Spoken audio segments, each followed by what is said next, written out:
ada 3 jalur resmi. Satu namanya S6PTN, SMPTN, Seleksi Nasional Masuk Perguruan Tinggi Negeri, yaitu kuota Universitas Riau itu 30%.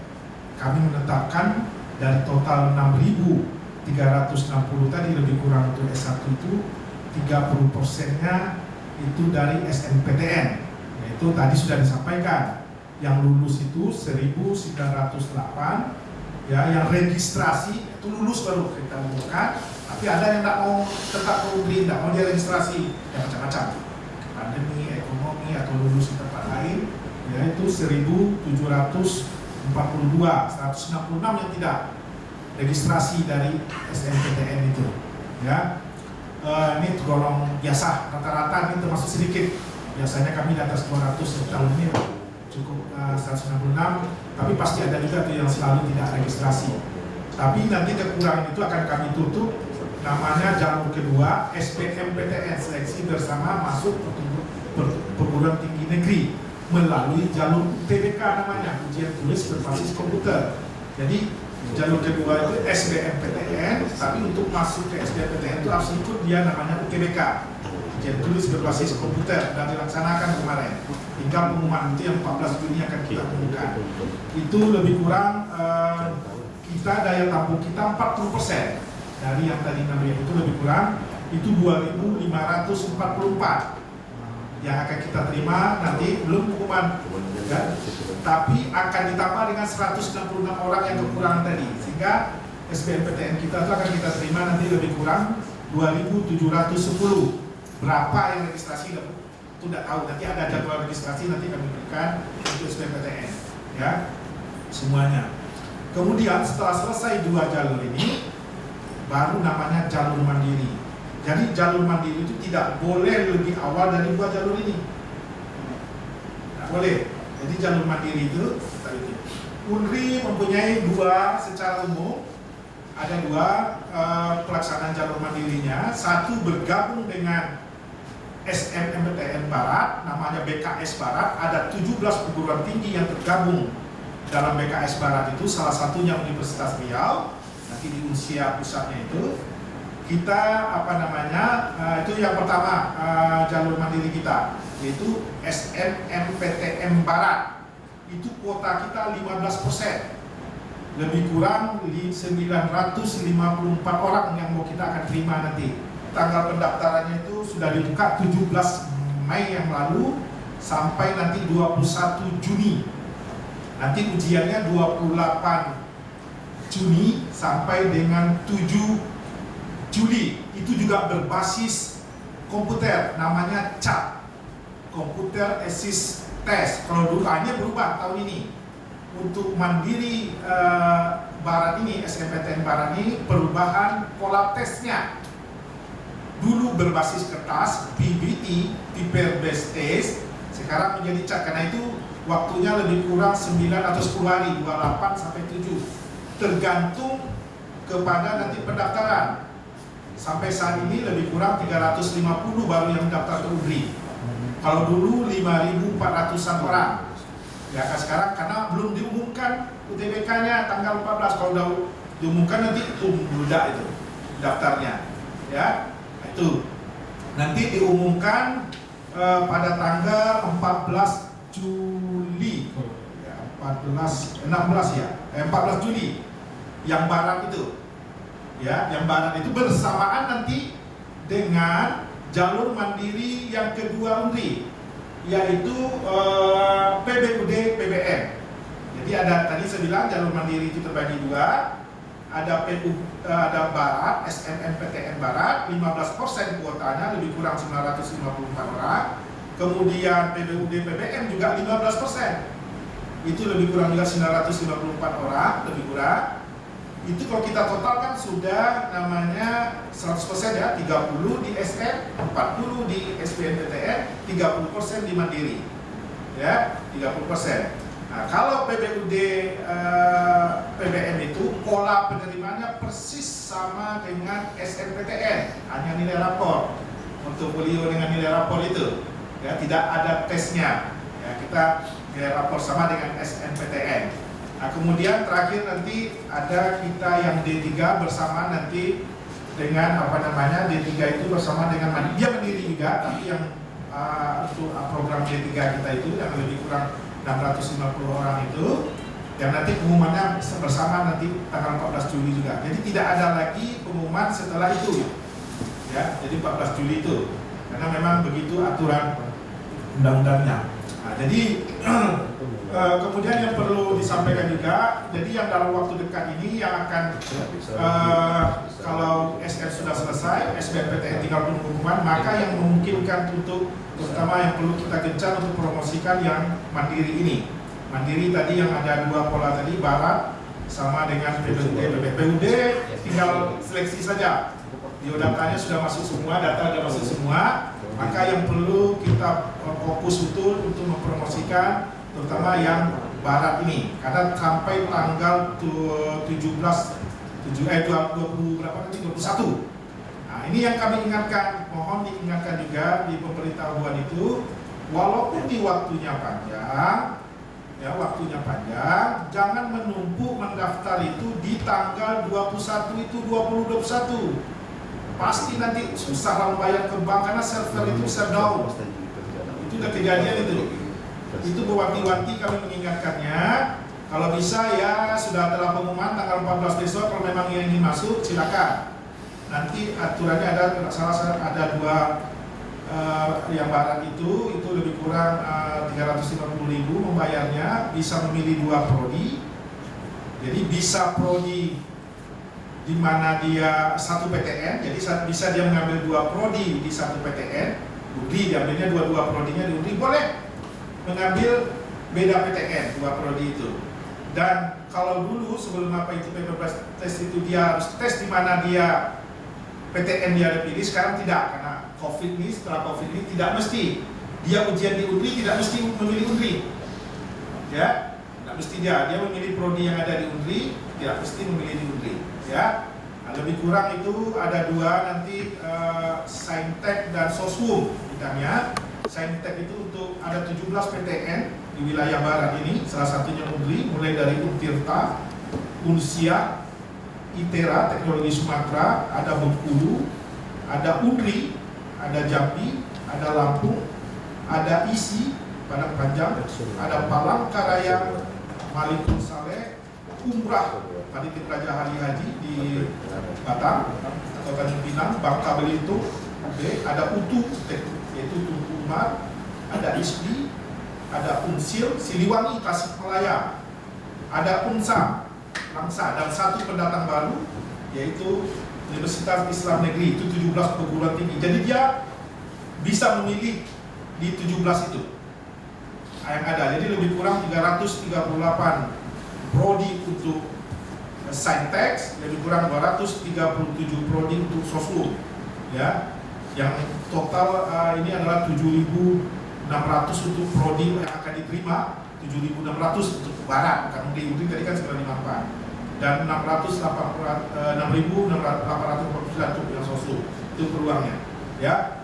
Saya kira itu informasi-informasi yang tentang penerimaan mahasiswa baru di Universitas Riau, dan yang sangat memungkinkan sekali lagi yang tinggal yang tinggal untuk dilaksanakan hanya yang mandiri, yaitu barat dan PBUD, PBM dan D3.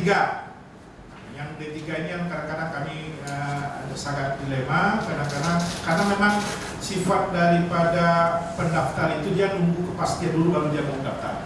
Kalau belum ada kepastian, ya kecuali yang ekonominya mampu dia daftar aja dulu semua, karena paling rugi nanti 250 atau 350 dia daftar aja, kalau udah lulus ya dia tinggal gitu.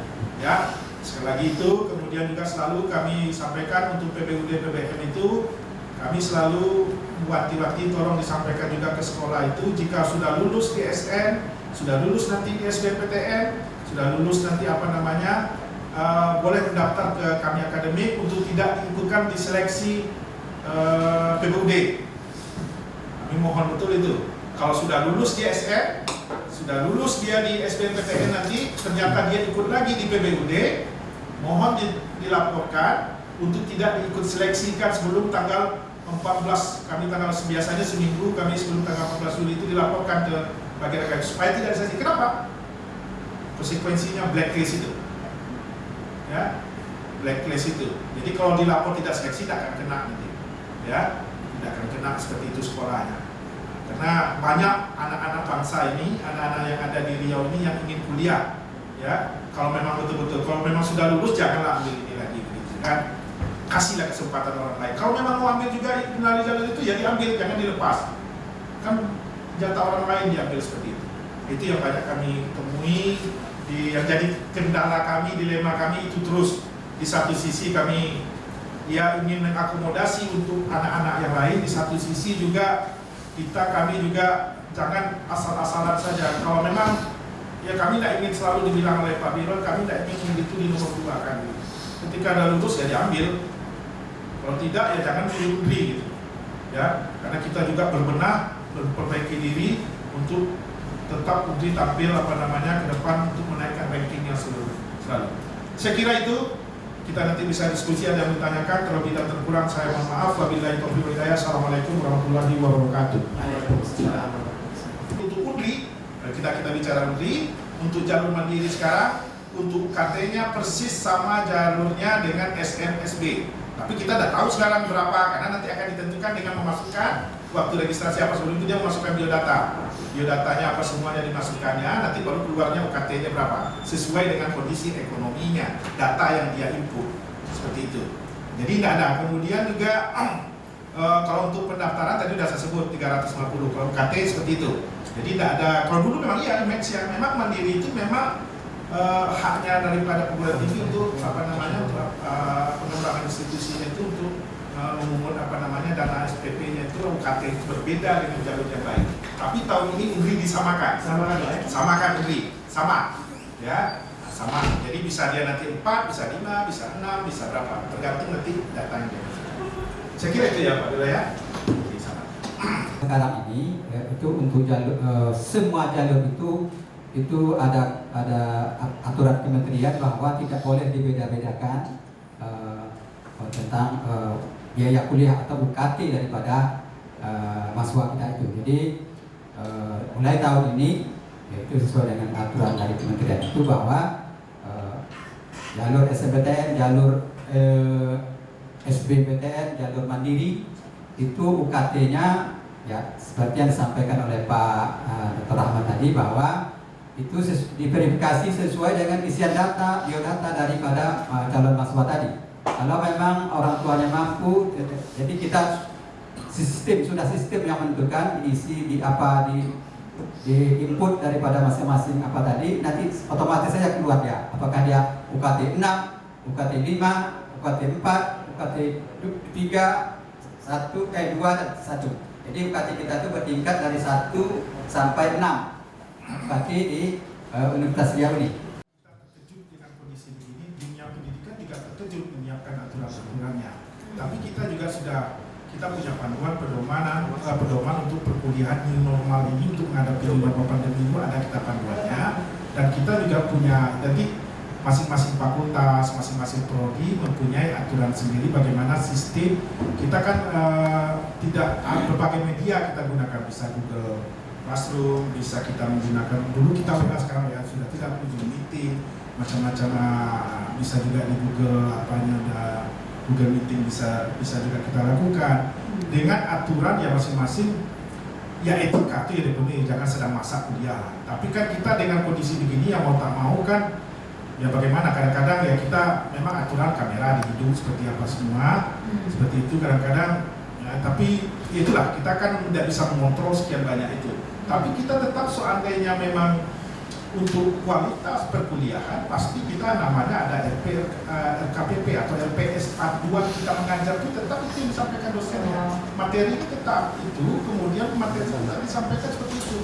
Sebenarnya begini, kalau kita mengerti seharusnya kan sentral student sistem perkuliahan di Indonesia kan sudah student yang SCL, student central learning itu bukan dosen lagi. Kita ya hanya sekitar 30-40%. Dari itu udah banyak itu dari dosen. Silakan mereka ini masanya harusnya mahasiswa itu berkreativitas. Kita menyaksikan materi substansinya, silakan dia berkreativitas seperti itu. Dan kita lihat sekarang malah di sisi positifnya satu, kita kuliah bisa kapan saja dosen itu. Tidak bentuk-bentuk ruangan lagi kan, dia mau malam apa satu setuju saja. Antara ini dengan ini penting 16 kali pertemuan itu terpenuhi, itu kapan saja. Bahkan waktunya bisa lama, ya kan? Bisa lama. Oleh karena itu bahkan sekarang banyak tugas. Dosen itu banyak tugas, jadi kreativitas kualitas mungkin makin meningkat. Mahasiswa itu ada dikeluhkan. Kalau malah datang dia ada masuk kelas, dengar dulu saya. Sekarang mungkin dari segi materi tidak ada masalah karena kita tetap mengikuti RPS namanya. Jadi ada panduan kita kuliah itu dosen itu ada mengikuti itu. Bahkan dia untuk tugas ujiannya makin lebih banyak. Jadi dari segi teori jelas. Jadi ada dua tahap Pak. Dalam kelulusan itu, ketika mahasiswa kita itu ikut tes itu tidak ada dikaitkan dengan penghasilan orang tua. Tapi ketika dia sudah lulus tes, itu kita verifikasi kemampuan orang tua untuk menetapkan UKT. Makanya dalam tahap verifikasi UKT tadi itu adalah artinya ada pernyataan daripada dalam mahasiswa kita itu dia mampu, kan sudah kita informasikan istilahnya uang kuliah kita tuh dari 1 sampai 6 tadi kan sudah kita informasikan kan gitu kan, sudah ya. Sanksinya lihat apanya Pak, lihat nanti kesalahannya tuh tingkat apanya tadi, bisa kita naikkan langsung dia ke UKT 6 atau dia kita batalkan kelulusannya. Itu dua itu sanksi. Lihat kasusnya lah silahkan gitu ya. Per kasus ya.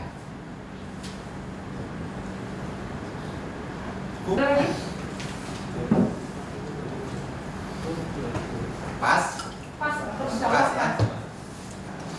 Pas tutup. Bapak Ibu, rekan-rekan media yang kami hormati, terima kasih sekali lagi kami sampaikan kepada rekan-rekan yang telah berkenan hadir untuk menghadiri konferensi pers terkait dengan penggunaan mahasiswa Universitas Riau tahun 2021 ini. Dan mohon maaf bila dalam diskusi kita mungkin terdapat hal-hal yang kurang berkenan di hati. Kita tutup pertemuan kita ini dengan ucapan alhamdulillah, alhamdulillahirabbil alamin, wabillahi taufiq hidayah. Assalamualaikum warahmatullahi wabarakatuh. Waalaikumsalam.